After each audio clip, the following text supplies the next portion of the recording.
আমার আজকের নিবেদন মৃত্যুহীন জন্মদিন।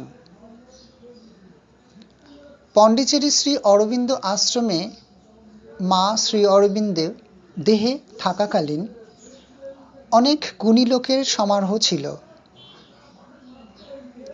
আমি আজকে তাদেরই একজনের মধ্যে একজনকে বেছে নিলাম আমার এই গল্পে। তিনি হলেন নিশিকান্ত।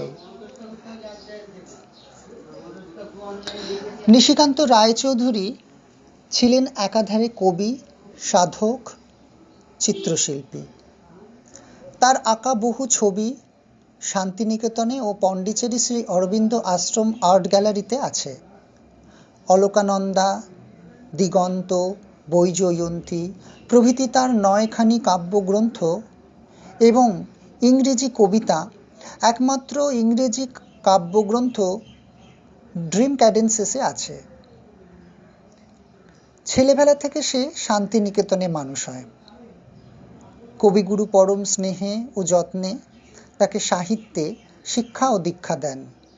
শিল্পে অবনীন্দ্রনাথ ঠাকুর ও নন্দলাল এই দুই অন্যতম গুরু তার।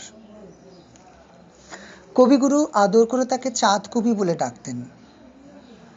15 বছর বয়স থেকেই নিশিকান্ত আধ্যাত্মিক জীবনযাপনের প্রতি আকৃষ্ট হন। 24 বছর বয়সে তিনি শান্তিনিকেতন ছেড়ে চলে যান। কবি বহু উপায়ে তাকে আটকে রাখতে চেয়েছিলেন, কিন্তু খ্যাপা না শোনে মঙ্গল কাহিনী। কিছুকাল বালিতে একটি স্কুলে শিক্ষকতা করেন। তারপর ঘুরতে ঘুরতে এসে পৌঁছয় বৌদ্ধ গয়ায়। একদিন গয়ায় নিরঞ্জনা নদীর তীরে তিনি ঘণ্টার পর ঘণ্টা গভীর ধ্যান করেন আর তন্ময় অবস্থায় বুদ্ধের দর্শন পান। বুদ্ধদেব তাকে বলেন, এখানে আমার সিদ্ধি লাভ হয়েছে বটে, কিন্তু মনে রাখবে যে আমি শুধু এই চতুর্সীমায় আবদ্ধ নই। এই অলৌকিক দর্শনের কথা গয়ার বৌদ্ধ পুরোহিতগণ নাকি বিশ্বাসই করতে চান না। ওনারা বলেন, যার পরিনির্বাণ লাভ হয়েছে তিনি কি করে আবার মর্তলোকে ফিরে আসতে পারেন। গয়া থেকে সে যায় সারনাথে। সেখানকার পণ্ডিতেরা খ্যাতির যত্ন করে ও তাকে সেখানেই থাকতে বলে। রবীন্দ্রনাথের মায়া কাটিয়ে, বুদ্ধের মায়া কাটিয়ে অবশেষে 1934 সালে তিনি পণ্ডিচেরিতে শ্রী নীরোদবরণের কাছে উপস্থিত হলেন। এখানে একটা কথা বলে রাখি, শান্তিনিকেতনে থাকাকালীন কবিগুরু রবীন্দ্রনাথ তার কোনো এক উপন্যাসের নায়কের নামকরণ করতে বলায় নিশিকান্ত হঠাৎ বলে বসল নীরোদবরণ, এবং বলার সঙ্গে সঙ্গেই নাকি একটি উজ্জ্বল চেহারাও তার সামনে ভেসে ওঠে। রবীন্দ্রনাথ খুশি হয়ে বললেন, বেশ, কিন্তু বরণ নয়, রঞ্জন রাখব। কেননা নীরোদরঞ্জন হলো বিদ্যুৎ আর নীরোদবরণ হলো কালো মেঘ। এদিকে গয়াতে নীরোদবরণের এক আত্মীয়ের সাথে সাক্ষাৎ হওয়ায় এবং পণ্ডিচেরির প্রতীক শুনে নীরোদবরণের নাম করে। এইভাবেই কবি নিশিকান্ত নীরোদবরণের কাছে গিয়ে পৌঁছয়। আশ্রমের সেক্রেটারি শ্রী নলিনীকান্ত গুপ্ত ওনার সাথে সাক্ষাতের পর সাব্যস্ত হলো বাইরে একখানা রুম ভাড়া করে সে থাকবে আপাতত। ইতিমধ্যে এক জবর কবি আশ্রমে এসেছে এবং বিচিত্রায় তার কবিতা ছাপানো হয়েছে শুনে দিলীপ রায় ও সুরেশ চক্রবর্তী তার সাথে আলাপ করতে যান। দিলীপ রায়ের সুনজরে পড়ে গেল সে। দিলীপ রায় রূপী ও গুণী দুয়েরই কদর বোঝেন এবং সমাদর করেন। দিলীপ রায় শ্রী অরবিন্দের কাছে তার কথা পেশ করেন এবং তার সদ্য রচিত কবিতাও পাঠাতে থাকেন। এদিকে মা তখন বিকেলবেলায় ছাদের উপর বেড়াতেন। একদিন রাস্তায় দণ্ডায়মান নিশিকান্তকে মা লক্ষ্য করেন। নিশিকান্ত মাকে দেখে বলে ওঠে, এই মাকেই তো আমি শান্তিনিকেতনে দেখেছি। মার মাথার চারিদিকে নাকি আবার নীল সাপের মণ্ডলও সে দেখে। এই প্রসঙ্গে আমি আবার বলে রাখি, নিশিকান্তর নানা ভিশন দেখবার ক্ষমতাও জন্মগত ছিল। আলো, দেবদেবী ইত্যাদি সূক্ষ্ম জগতের রহস্য তার কাছে ধরা দিত। যাই হোক, এইসব বৃত্তান্ত দিলীপ রায় শ্রী অরবিন্দকে জানান এবং নিশিকান্তকে আশ্রমে গ্রহণ করবার অনুমতি প্রার্থনা করেন। উত্তরে শ্রী অরবিন্দ নাকি লেখেন, আমাদের যুগের পথ নিশিকান্তের নয়, তাকে অন্যত্র যেতে বলো। কিন্তু নিশিকান্ত নাছোড়বান্দা। তখন গুরু বললেন, তাহলে তাকে বলো যে তাকে এখানে ভয়ানক কষ্ট পেতে হবে। নিশিকান্ত বিধাতার বাণী মাথা পেতে নিলেন। অশেষ অমানসিক কষ্ট পেলেন, কিন্তু তপস্যা করে গেলেন হাসি মুখে, সকলকে হাসিয়ে কাঁদিয়ে। কোনোদিন কোনো অভিযোগ শোনা যায়নি, গুরুর প্রতি বিশ্বাস টলেনি। কেউ সমবেদনা জানালে তিনি বলতেন, গুরু আমায় আগেই সাবধান করে দিয়েছেন। গুরু কেবল সাবধান করেই ক্ষান্ত হননি, তার কর্তব্য শেষ করেননি। শিষ্যের প্রথম দিন থেকে শেষ নিঃশ্বাস ত্যাগ পর্যন্ত সাহায্য করেছেন, রক্ষা করেছেন। যখন তিনি অসুস্থ হতেন, গুরুদেব নীরোদবরণের কাছে তার খবর নিতেন। একদিন দীর্ঘ ধ্যানের পর গুরুদেব হঠাৎ বসে থাকা শিষ্যদের মধ্যে বলে উঠলেন, আমি দেখছিলাম নিশিকান্ত কি রকম আছে। তার বিশাল চেতনার এক প্রান্তে নিশিকান্তের জন্য একটি অর্ধচন্দ্রাঙ্কিত জায়গা রক্ষিত ছিল। কত ছেলে মানুষই অনাচার অত্যাচার করেছেন নিশিকান্ত বেচারি শরীর ওপর, কিন্তু গুরু কোনোদিন ভৎসনা করেননি, বড়জোর বলেছেন, হোয়াট আ ফেলো। একবার পেটের আলসার থেকে রক্ত যাচ্ছে, সেই অবস্থায় রোগী হেঁটে 10 মাইল দূরে বেড়াতে গেছেন। মা শুনে তাকে জিজ্ঞাসা করলেন, তুমি কোন সাহসে এ কাজ করলে? তিনি নির্ভয়ে বললেন, কেন মা, আমি যে মহাকালীর ছেলে। মা বললেন, দেন ইট ইজ অল রাইট। নীরোদদা বলেছেন যে গুরুর তিরোধানের পর তিনি একটি স্বপ্ন দেখেন যে গুরুদেব নীরোদবরণকে বলছেন, পরশু নিশিকান্তের জন্মদিন। যদিও নিশিকান্তের সে কথা মনে ছিল না। তবে গুরু বলেন, একটি পাত্র নিয়ে আসো, তার জন্য কিছু মিষ্টি দেব। নীরোদবরণ যখন সে পাত্র থেকে 5টা-6টা মিষ্টি তুলে নিয়েছে, গুরু হেসে বললেন, না না, অতগুলো নয়, সে সব খাবে আর অসুখে পড়বে।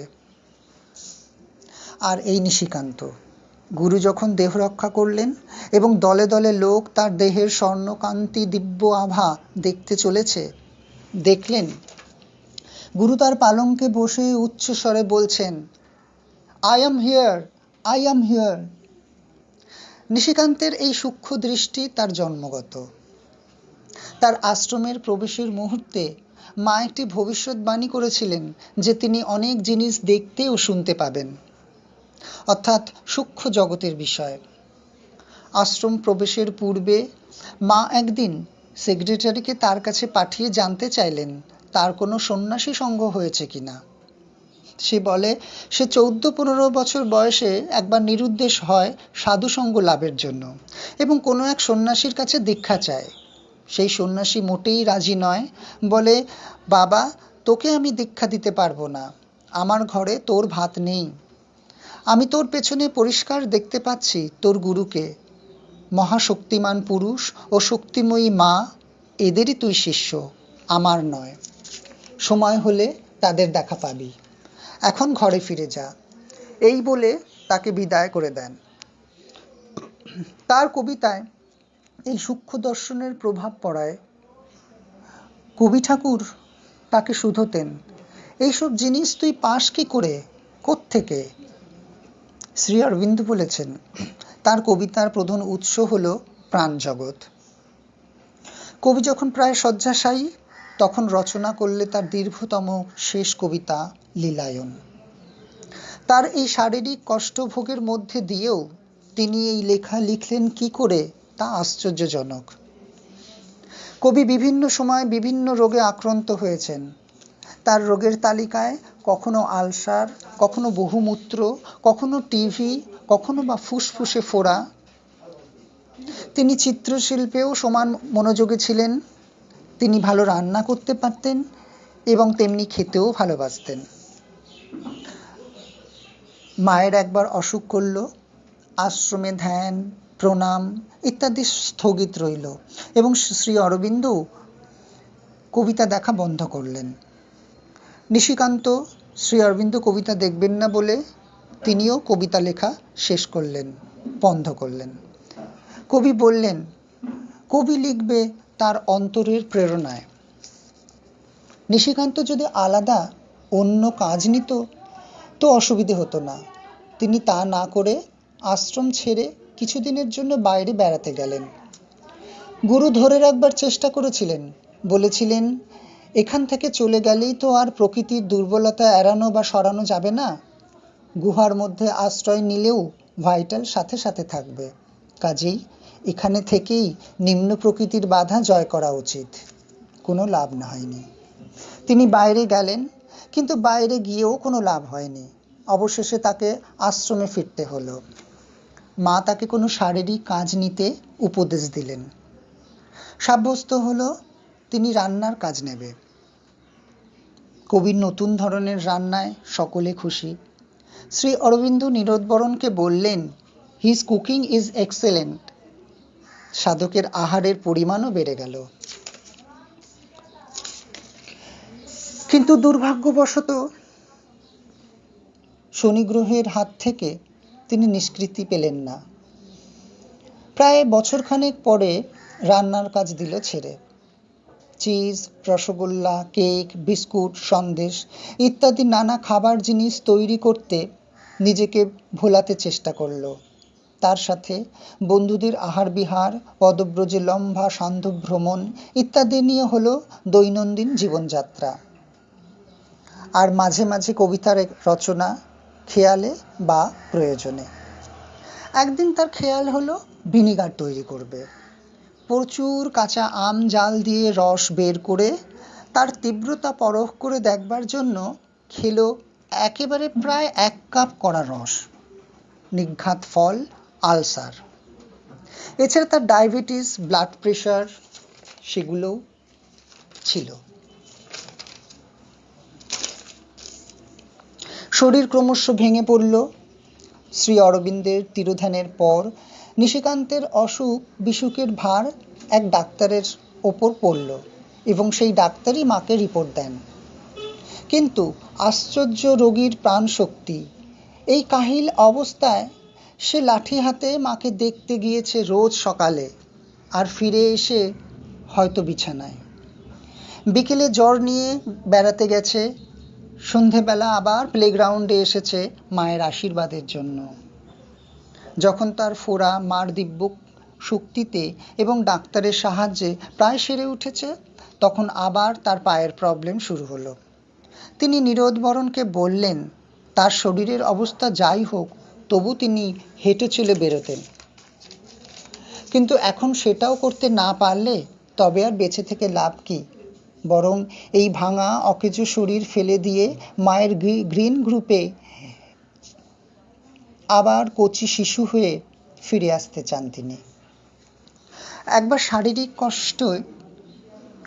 কষ্টে নিশিকান্ত অস্থির হয়ে উঠলে নীরোদবরণ তাকে মায়ের একটি বাণী মনে করিয়ে বলেন যে, মা নীরোদবরণকে তার জন্মদিনে বলেছিলেন, 1955 সাল আমাদের পক্ষে ভয়ানক খারাপ সময়।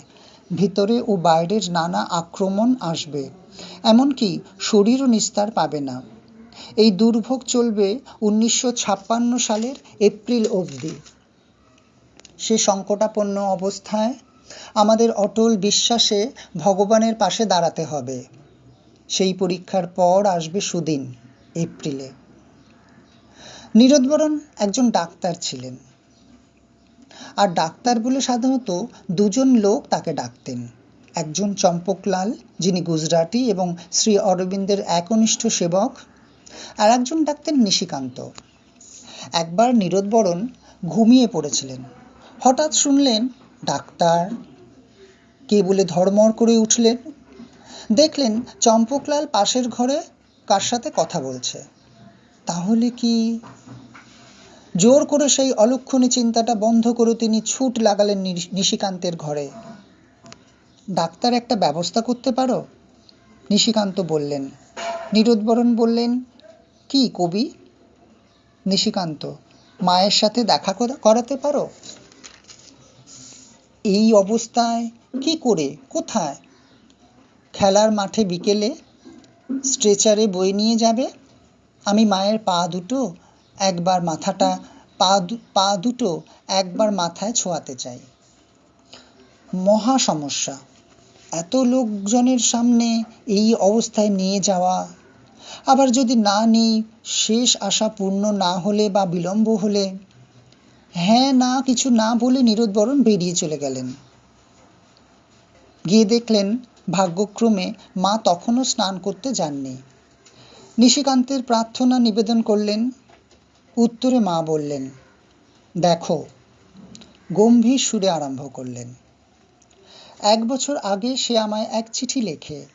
তাতে জানায় আমি যেন তাকে এই 24শে এপ্রিল অর্থাৎ আর 3 দিন দর্শন পর্যন্ত বাঁচিয়ে রাখি, এবং আমি তাকে কথা দিই।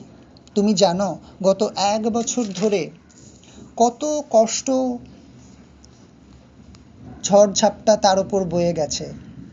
সতর্ক প্রহরীর মতো আমি তাকে চোখে চোখে রেখেছি, আমার শক্তি দিয়ে চালিয়ে এনেছি। শেষ ধাক্কা এলো অ্যাবসেস। সেটাও যখন সারবার মুখে, দেখলাম এই সেই দিন তার জন্মদিনে যখন আমার কাছে এলো, তার ভেতরের বল ও বিশ্বাসটা নড়ে গেছে। ফলে এই সাংঘাতিক আক্রমণ। তুমি তাকে বলবে যে তাকে 24 তারিখ দর্শনে আসতে হবে। আমি তাকে দেখতে চাই। তার মনের সমস্ত বল একত্র করে যেন শক্ত হয়ে ধরে থাকে। কিন্তু তার যা অবস্থা দেখে এলাম, আমার সন্দেহ হয় এই কদিন টিকবে কিনা। সংকোচ সহকারে বললেন নীরোদবরণ। পরিশেষে মায়ের নির্দেশে ও ডাক্তারের সহযোগিতায় এবং রোগী সি গ্রুপের যুবক বন্ধুরা পালা করে পাহারা দেওয়া ও সেবা করার ফলে কোনো মতে দিন পার হলো। 24শে ভোরবেলা কবিকে শুভ তারিখ জানানো হলো। স্ট্রেচার, ভলেন্টিয়ার ইত্যাদি জোগাড় যন্ত্র চলতে লাগলো। মা খবর পাঠালেন যে দর্শনের শেষে তিনি নেমে আসবেন নিচে মেডিটেশন হলে রোগীকে দেখতে। তখন যেন আশেপাশে কোনো দর্শক না থাকে। 10:30 আন্দাজ রোগীকে নিয়ে আসা হলো এবং মেডিটেশন হলের শান্তিপূর্ণ পরিবেশে সিঁড়ির গোড়ায় রাখা হলো। বাইরে বিস্তর লোক নীরবে দাঁড়িয়ে প্রতীক্ষা করছে মার অবতরণের। দর্শন শেষে মা আস্তে আস্তে নেমে এলেন। তার পেছনে প্রণব, চম্পকলাল প্রমুখ 2-3 জন সাধক। রোগীকে ডেকে জানানো হলো এবং স্ট্রেচারটা হাঁটু পর্যন্ত তুলে ধরা হলো যাতে মা ছুঁয়ে তাকে আশীর্বাদ করতে পারেন। নিশিকান্ত তার দুর্বল হাতটা বাড়িয়ে দিল। মা তখনই তার 2 অভয় হাতের মাঝে সে হাত টেনে নিলেন এবং তার চোখের দিকে তাকিয়ে কেবল হাসতে লাগলেন। মুখে একটিও কথা নেই, যেন সর্বজয়ী, সর্বরোগৌষধি। হাসি দিয়েই তিনি জয় করবেন মৃত্যুকে। পরে কপালটায় আস্তে আস্তে হাত বুলিয়ে দিয়ে তার সমস্ত কালো লিখন মুছে দিলেন। হঠাৎ নিশিকান্ত ভাঙা ইংরাজিতে বলে উঠল, মাদার, ইয়োর ফিট হিয়ার। তখনই স্ট্রেচার মাটিতে রাখা হলো। মা এক হাতে অবলম্বন স্বরূপ প্রণবকে ধরে দক্ষিণ চরণ হাসি মুখে সযত্নে রোগীর হার্টের ওপর রাখলেন। নিশিকান্ত 2 হাতে চরণ চেপে ধরলেন। কোনো কথা নেই, নেই কোনো শব্দ। চারিদিক বিস্ময়ে ও আনন্দে স্তব্ধ।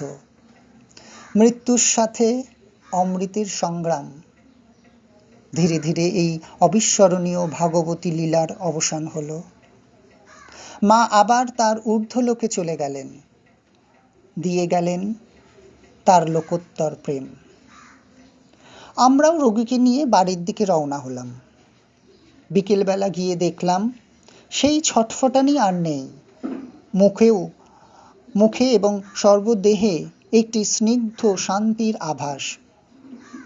কেমন আছেন জানতে চাওয়ায় তিনি বললেন, ভিতরে যে নরকের আগুনের মতো একটা ভীষণ প্রদাহ ছিল সেটা আর নেই। মা যখন বুকের ওপর চরণ রাখলেন তখনকার অবস্থার কথা জানতে চাইলে তিনি বললেন, মনে হলো বরফের মতো শীতল হয়ে গেল দেহ, সমস্ত কোষে কোষে শান্তির স্পর্শ। শ্রী অরবিন্দ বলেছেন, যদি এই ধরনের শান্তি শরীরে নামিয়ে আনা যায় তাহলে এমন কোনো ব্যাধি নেই যা সারানো যাবে না। বহুদিন পরে কবির মুখে হাসি ফুটল। 1959 সালের মার্চ মাসে কবির আর এক জন্মদিন গেল। সে হেসে বলল, এবার আর মৃত্যুদিন নয়, কেবল জন্মদিন। নমস্কার। শ্রীমা ও শ্রী অরবিন্দের চরণে প্রণাম জানিয়ে এই আলোচনা আমি শেষ করলাম।